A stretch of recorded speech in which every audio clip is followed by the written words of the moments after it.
Welcome to Miss Scarlett. Subscribe and don't miss out on Patreon. Have fun!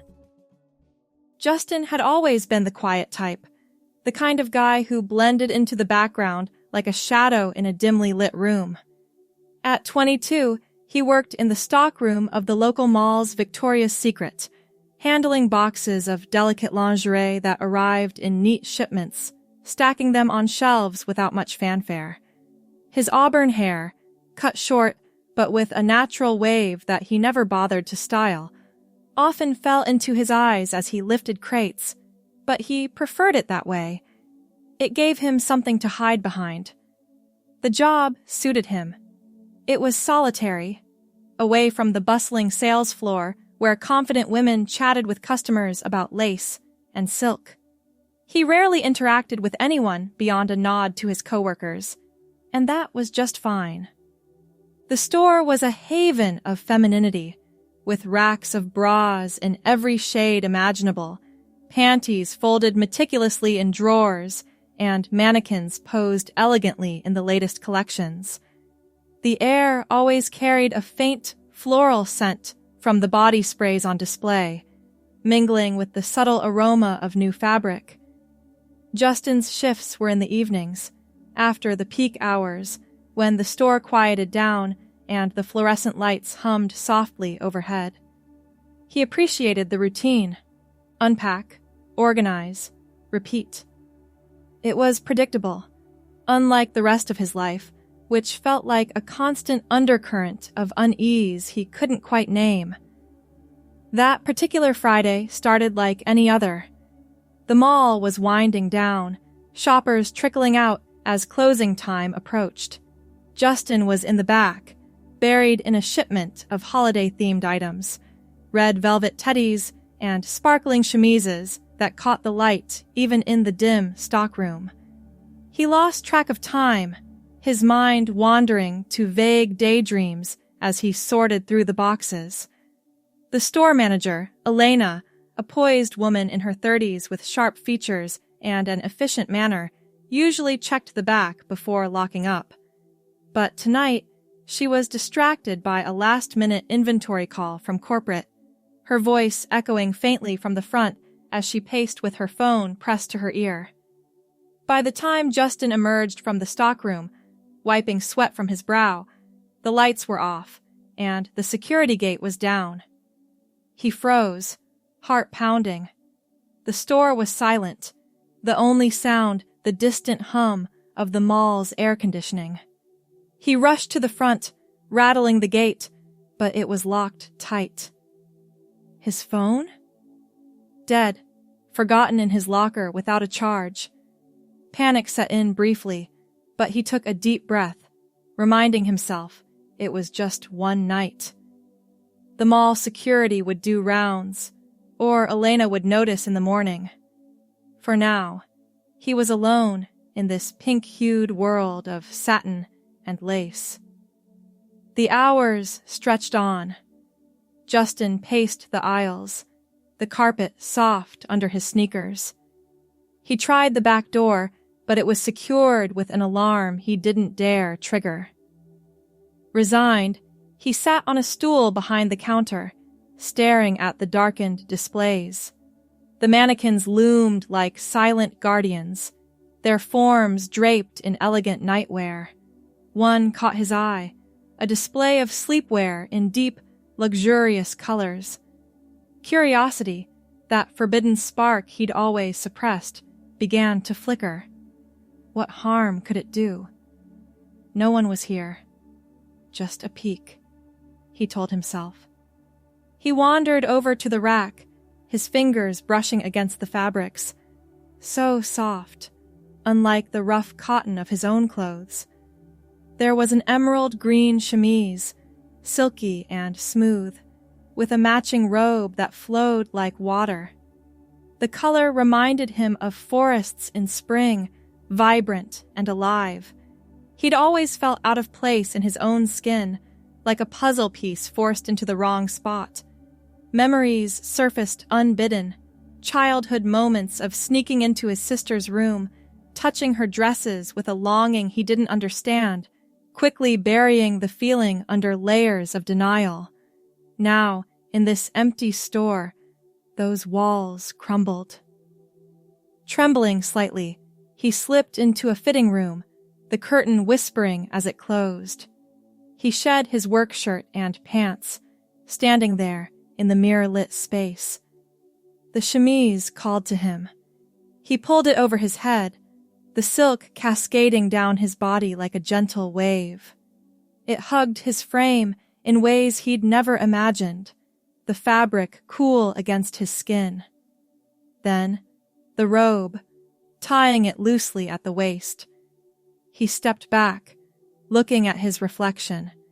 His auburn hair framed his face, catching the light in soft highlights. But it wasn't Justin staring back. It was someone else, someone who felt right. In that moment, a profound shift occurred. The man in the mirror dissolved, replaced by a woman with wide eyes and a tentative smile. She adjusted the robe, feeling the weight of the silk, the way it moved with her. This wasn't just dress-up, it was revelation. She had always been there, waiting beneath the surface. Her name came to her like a whisper. Ayla. It fit, like the chemise did, perfectly. Ayla turned, admiring how the emerald green complemented her auburn hair, the waves falling just so. There was no going back. This was who she was now, and the thought of shedding these clothes felt like erasing herself. The night deepened.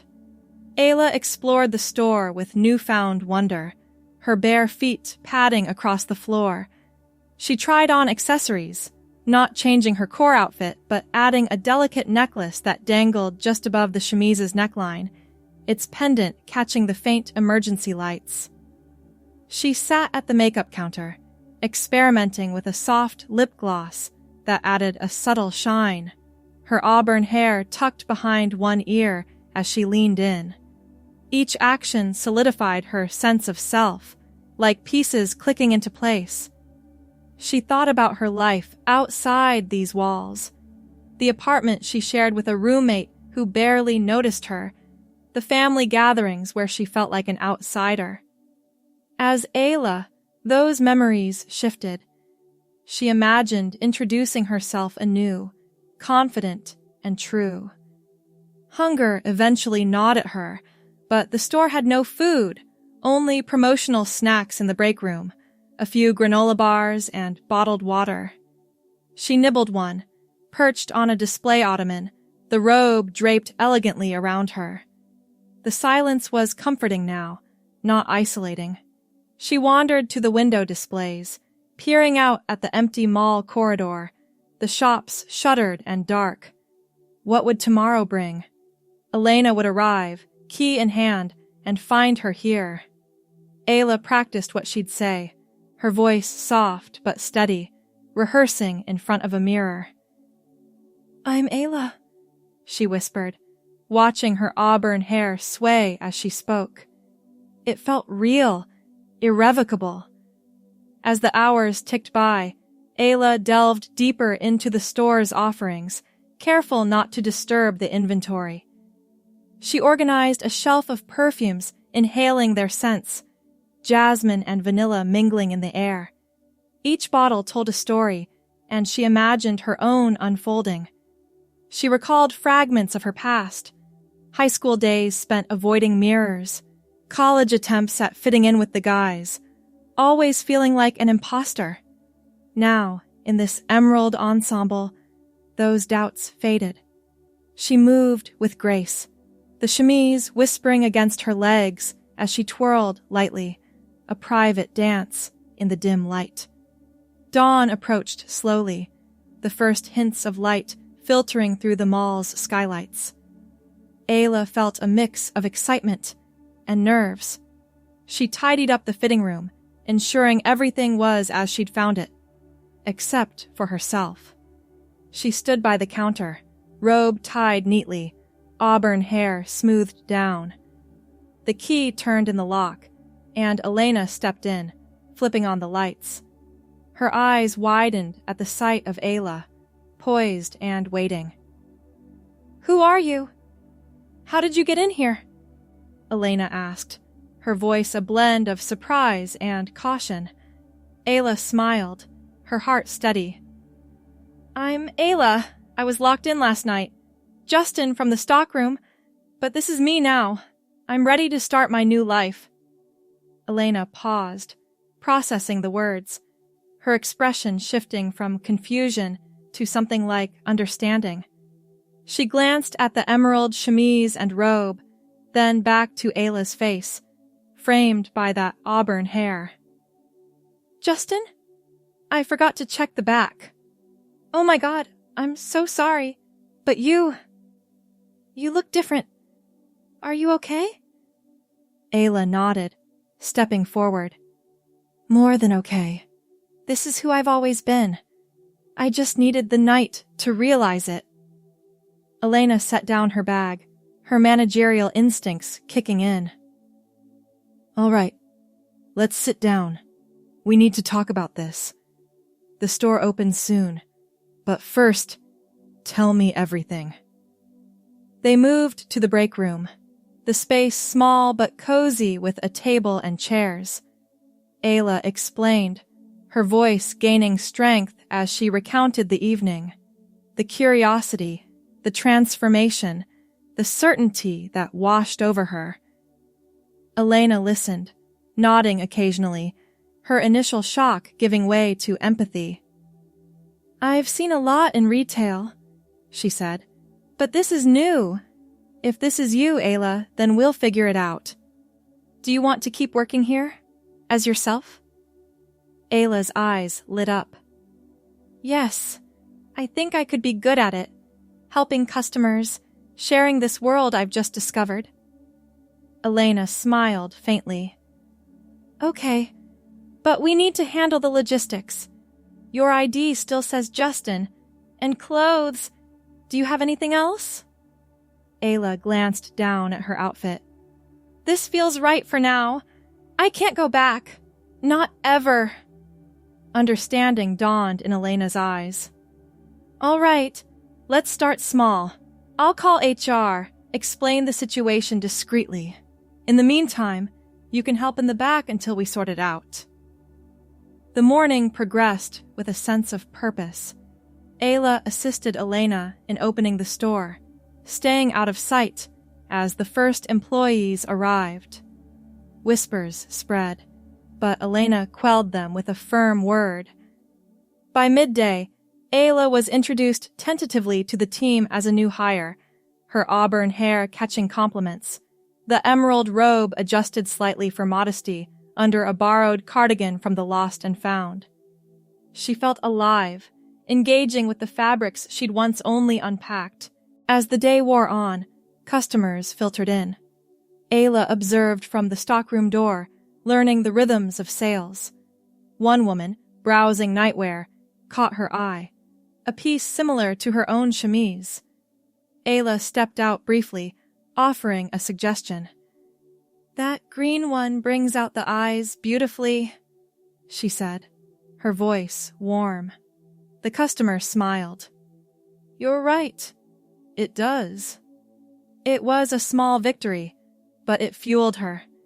Lunch came, and Elena shared a sandwich in the break room, discussing next steps. "You'll need support. Maybe a therapist, legal advice for name changes. I know some resources." Ayla nodded gratefully. "Thank you. This is more than I expected."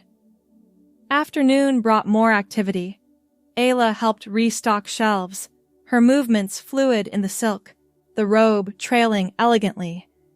She caught her reflection in a display mirror, auburn hair glowing under the lights, and smiled. This was her now, fully. But as closing neared, a challenge arose. Elena approached. "The mall security wants a report on last night.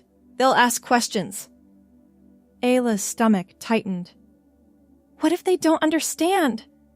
"We'll handle it together," Elena assured. The security officer arrived, a stern man with a clipboard. He eyed Ayla curiously. "You were the one locked in?" She stood tall. "Yes, but I'm Ayla now." He raised an eyebrow but noted it down. "Unusual, but no harm done. Just sign here." Relief washed over her as he left. The store quieted again, echoing the night before. Elena locked up, this time checking thoroughly. "See you tomorrow, Ayla." Outside, the world felt vast. Ayla walked home in her robe and chemise, drawing a few stares, but holding her head high. Auburn hair tousled by the evening breeze. Her apartment loomed, the roommate likely there. How to explain? She knocked, and the door opened. "What the—" "It's Ayla now," she said firmly. The roommate blinked, stepping aside. Come in. This is a lot." Inside, Ayla unpacked her thoughts, sharing the story over tea. The roommate, surprisingly supportive, listened. "If this is you, cool. Just warn a guy next time." Night fell, and Ayla prepared for bed, keeping the chemise on, the silk a comforting second skin. Sleep came easily, dreams filled with possibilities. The next day at work, Ayla dove in deeper. She learned the register, her fingers flying over keys as she rang up purchases. Customers responded to her genuine enthusiasm, one even asking for styling advice. "You have a great eye," the woman said, purchasing a set Ayla recommended. Elena pulled her aside. "You're a natural. Let's talk about a promotion, maybe sales associate full-time." Excitement bubbled. "I'd love that." But midday, a call came. Her family. The roommate had mentioned something. Her mother was on the line, worried. "What's going on?" Ayla took a breath. "Mom, it's Ayla. I need to tell you something." The conversation was emotional, tears on both sides, but ended with tentative acceptance. "Come home soon. We love you, whoever you are." Buoyed, Ayla continued her shift, helping a group of friends pick out gifts. Laughter filled the air, and she felt part of it. Weeks blended into a routine. Ayla updated her wardrobe from the store's stock, always favoring silks and greens that matched her first outfit, her auburn hair growing longer, styled in soft waves. She attended support groups Elena recommended, connecting with others on similar journeys. Legal papers were filed. Ayla became official. One evening, as she closed with Elena, a new shipment arrived. More emerald pieces, evoking that fateful night. "Full circle," Elena mused. Ayla nodded, touching the fabric. "The beginning." Hope you enjoyed the story so far. The rest will be available on Patreon.